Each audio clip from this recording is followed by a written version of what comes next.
I swear to you, I just went head-to-head with the most unhinged, power-hungry HOA president in the history of suburban living.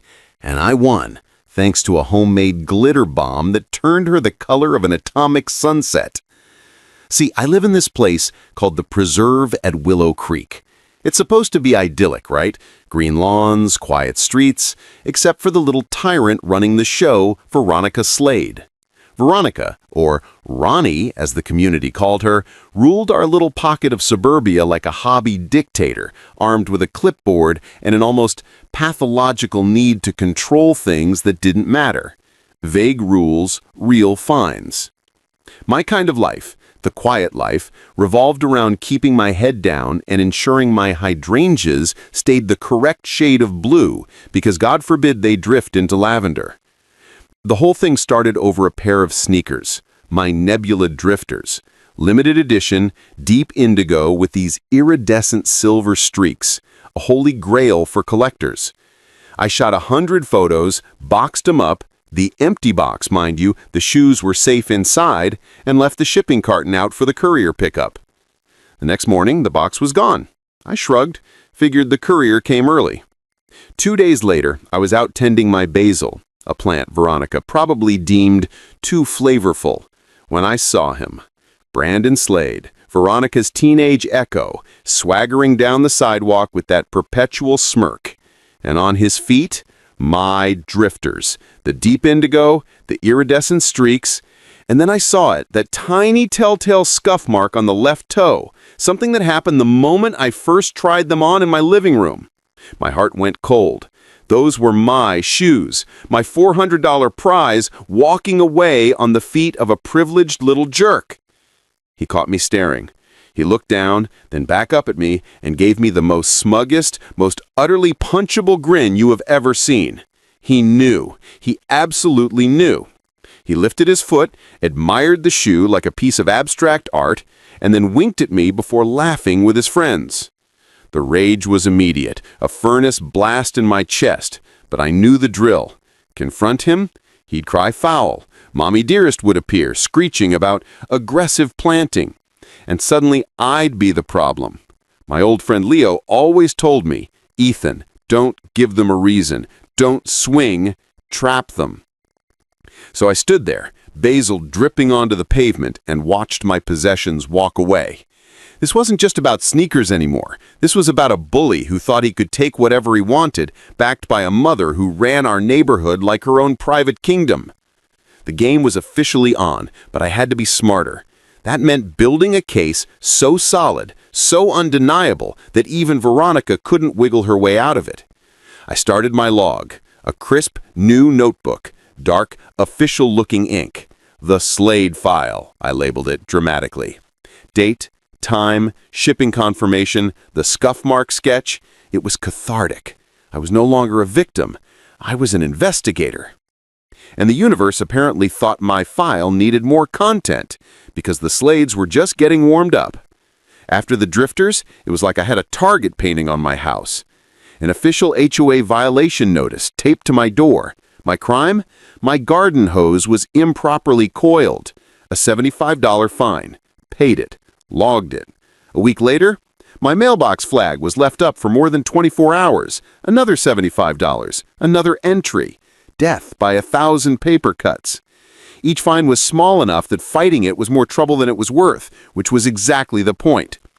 The money, we were told, went to the Community Uplift Fund, but the only thing getting uplifted was Veronica's front yard, which suddenly sported a brand new, suspiciously expensive stone fountain. But the real gut punch moment came a month after the shoes. I'd ordered this massive, limited edition Star Cruiser Lego set for my nephew's birthday. It was huge. I got the delivery notification while I was on a work call. 5 minutes later, I went out, empty. My stomach dropped, but then I saw him, Brandon, 2 blocks down, struggling to shove a large rectangular box, the unmistakable size and shape of the Star Cruiser, into the back of his mom's silver SUV. He saw me watching, gave a little shrug of "what are you gonna do?" and slammed the trunk. A gift for a 9-year-old? That crossed the line. I immediately called the non-emergency line. The dispatcher was polite but non-committal. "We can send an officer, sir, but without video evidence or a witness who saw him on your property." I insisted on a police report number. I needed it documented. Sergeant Royce showed up later, sympathetic but realistic. "HOA disputes are a nightmare, sir. You're doing the right thing by documenting." He went over to Veronica's house.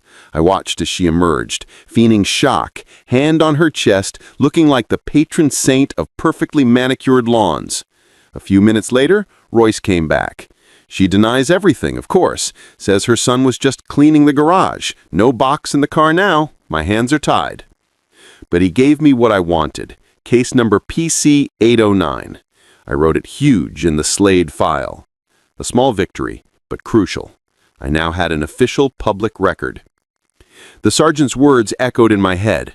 Without video evidence, that was the light bulb moment. If the law needed proof, I would get them that proof. The Slades wanted to play games. I was about to change the rules. My porch was no longer their personal shopping mall. It was about to become a very meticulously designed stage. The time for passive documentation was over. It was time to build a trap. Veronica was too observant for an obvious camera. I needed discreet. I grabbed 2 high-definition pinhole cameras disguised as a door chime and a tiny decorative gnome. By Sunday, I had a clean, invisible 2-angle porch view. But just a video wasn't enough. Veronica would claim misunderstanding. He thought it was ours. I needed something spectacular, undeniable, and utterly humiliating. My mind went straight to the glitter bombs I'd seen online, but smarter, safer, non-toxic, effective. This required a specialist. My neighbor, 2 doors down, Old Man Fitz, a retired NASA mechanical engineer, was my guy. Fitz despised Veronica with a burning technical passion. She'd once fined him because his weather vane was creating undue atmospheric turbulence. I went over there with a 6-pack of his favorite microbrew and laid out the plan. His eyes, usually sleepy, widened with pure engineering delight. "A glitter bomb for Veronica Slade, Ethan, my boy. This is why I pay my HOA dues. We are going to make it a work of art." We spent the next week designing the perfect payload. Fitz engineered a spring-loaded cylinder held down by the box flaps. When the tape was sliced, 4 spring arms would explode, flinging the contents everywhere. For the contents, we settled on a custom blend. First the glitter, biodegradable of course, neon pink, electric blue, and a base of the most obnoxious bright orange we could find. But the sticky factor was crucial. Fitz suggested a skin-safe, water-based theatrical dye, the stuff they use for zombie makeup. We found a brilliant atomic tangerine color. We mixed it with the glitter and a fine dusting of cornstarch to create a sticky, clinging powder. The moment that box opened, the thief wouldn't just be glittered, they'd be stained. The final pièce de la résistance, the tracker. I bought a tiny GPS key fob about the size of a quarter and we embedded it in the device. The trap was complete.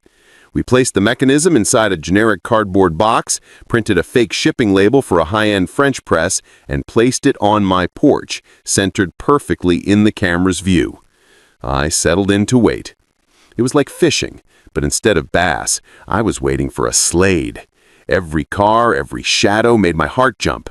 Was I crazy? Was I going too far? Then I thought about the sneakers, the Lego, the $75 fines. No, this wasn't too far. This was justice. And I had a feeling justice was about to get very, very orange. The decoy sat there for 2 full days. I watched the live feed religiously. To stray cats and one very confused FedEx driver. I started to worry. What if some innocent neighbor picked it up? I'd put a tiny, almost invisible note underneath that read, "Awaiting resident, not a return," just in case.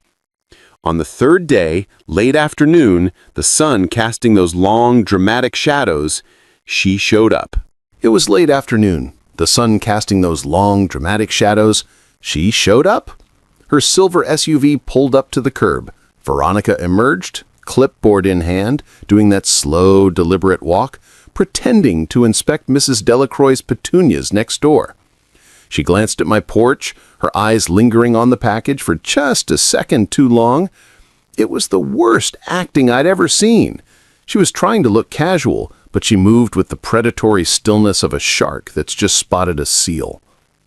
She checked her phone, looked up and down the empty street. The coast was clear. With one final furtive glance, she marched directly up my walkway and snatched the box. It was a smooth, practiced motion. Tucked under her arm, she walked briskly back to her SUV, tossing the clipboard onto the passenger seat. The whole thing took less than 10 seconds, and I had it all on glorious, high-definition video. Phase 1, complete. I immediately pulled up the app for the GPS tracker. A small blue dot appeared on the map. It traveled the 2 blocks to her house and then stopped, right inside the geographic outline of her property. Perfect! The suspense was agonizing. I imagined the scene. Veronica, flushed with victory, carrying her ill-gotten gains into her pristine foyer. She'd place it on her granite counter, maybe slice the tape with surgical precision, anticipating the expensive French press inside. 10 minutes passed. 15. Nothing. I started to sweat. Did the mechanism fail? And then it happened. A faint, muffled pop sound, followed by a shriek of pure, unfiltered rage so loud I could hear it clearly from across the street. She opened it in her entry. The tracker confirmed it. She burst onto her porch, glowing atomic tangerine and screaming. She wasn't just dusted, she was coated. She looked like a radioactive muppet that had lost a fight with a box of Fruit Loops. Glitter was matted in her hair, down her shirt, and her hands were bright orange from the dye she was desperately trying to smear off her face. She looked around wildly, trying to figure out where the attack came from. Her eyes locked onto my house. I was already filming with my phone, trying my best to stifle a hysterical laugh. She saw me. Our eyes met across the street. The look on her face was pure, unadulterated hatred. She pointed a trembling, brilliant orange finger at me and screamed something incoherent, a string of curses lost to the wind. It was the single most beautiful cinematic moment of my life. The great and powerful Veronica Slade, HOA dictator, stood defeated and died on her own perfect porch. I saved the video, a wide, triumphant grin plastered across my face. But the party wasn't over. The little blue dot on my GPS app was still active. While Veronica was busy scrubbing her crime away, I was glued to the map. Around 9 p.m., the dot started moving. It left her house and started traveling across town. This was the lead I was hoping for. She wasn't just taking it to a dumpster. She was taking it somewhere specific. I followed, staying several blocks behind, feeling like a cheap private eye. The tracker led me away from our quiet suburb and into an industrial area filled with warehouses and self-storage. It finally stopped at a place called Lock It Up Self-Storage. I watched from the safety of a closed-down diner parking lot. A few minutes later, Veronica's silver SUV pulled up to the gate, keyed in a code, and drove inside. The GPS pinpointed her to a specific row in the back corner. When she drove away 15 minutes later, I waited until her taillights were gone, then walked along the public sidewalk outside the chain-link fence. I found the unit corresponding to the GPS signal. It was unit A42. I knelt down, peering through the dark gap between the concrete floor and the metal roll-up door. What I saw made my blood run cold. It wasn't just my decoy package. The unit was packed, floor to ceiling, with boxes from every retailer imaginable. It was a treasure trove of stolen goods. This wasn't petty theft. This was an organized, systematic criminal enterprise. The Community Uplift Fund wasn't being funded by those $75 fines. It was being funded by reselling stolen electronics and clothes. And to top it all off, I could see a faint, unmistakable shimmer coating dozens of boxes near the door. The atomic tangerine glitter from my decoy had dusted everything. A sparkly, undeniable fingerprint marking the entire crime scene. I pulled out my phone and started recording. I filmed the unit number, the stacks of boxes inside. Then I pulled out the small, powerful UV flashlight Fitz had given me. I clicked it on and pointed the beam through the gap. The The inside of the unit lit up like a rave.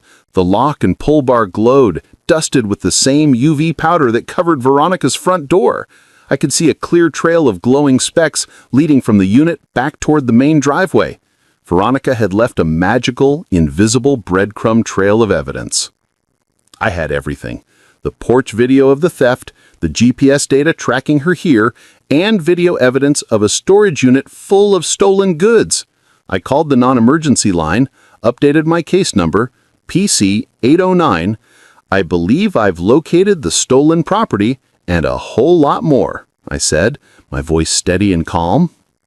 While I waited for Sergeant Royce, I knew this was so much bigger than Snakers. This woman was a criminal hiding in plain sight, using her HOA presidency as a cover. The next morning, before the police could act, my doorbell rang.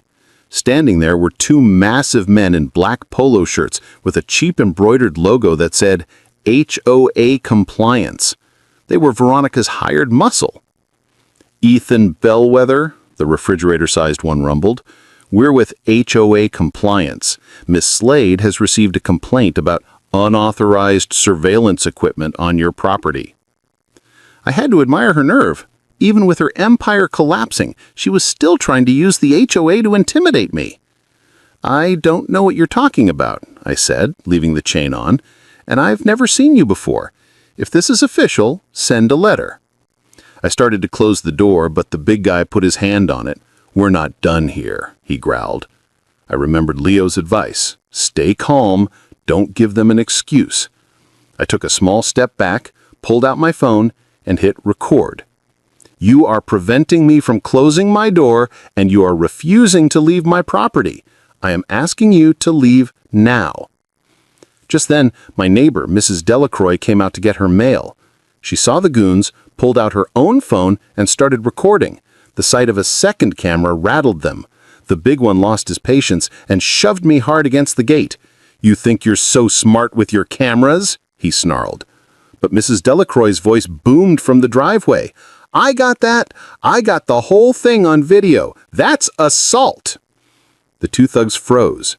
They saw Mrs. Delacroix recording. They saw my phone still up. They turned white and practically sprinted off my property, speeding away in an unmarked car. I had them. Trespassing, intimidation, and now assault, all on video from two angles. Karen's attempt to silence me had backfired spectacularly. I spent the next 2 days poring over the HOA bylaws, a document so boring it could tranquilize a rhino. But there it was, Article 10, Section 4, the recall provision. I needed 25% of homeowners' signatures to call a special meeting to remove the board. I printed the petitions and went door to door. I didn't start with glitter bombs. I started with the common ground, the ridiculous fines. Mrs. Delacroix signed immediately, recalling her fine for aggressively pink petunias. The young couple fined for their toddler's chalk drawings signed. The dam broke. Within 3 days, I had signatures from over half of the households. With the petitions in hand, I saved Veronica for last. I walked up to her door, rang the bell, and when she opened it, her face went pale. That faint atomic tangerine tint was still around her hairline, a little souvenir of our last interaction. "Veronica," I said, my voice polite but firm, "pursuant to Article 10, Section 4 of the HOA bylaws, I am serving you with this official notice. A special meeting has been called to discuss the recall of you and the entire board of directors." She snatched the envelope. "You have no idea what you've just done," she hissed. "Oh, I think I do," I replied, giving her a small, satisfied smile. "I'm holding you accountable. The meeting is in 1 week. Be there." The night of the HOA meeting felt like the opening night of a play. The clubhouse was packed, every seat taken. The air was thick with tension. Veronica and her two silent cronies sat at the front table. She tried to project calm, but her jaw was tight, and I noticed, with immense satisfaction, the faint orange tint still clinging under her fingernails. She started with a rambling, boring speech about community standards. Then she handed the floor to me. "I believe a Mr. Bellwether has called this special session. He has 5 minutes to air his grievances. She said grievances like it was a dirty word. Thank you, Veronica. 5 minutes isn't quite enough, so I hope everyone's comfortable. I've prepared a little presentation. My title slide appeared on the projector, HOA, A Journey into Madness. I started with the funny stuff, my improperly coiled hose, Mrs. Delacroix's petunias, all punctuated by the cash register sound effect I played from my laptop. Cha-ching! The room shifted from tense to amused, then to open laughter.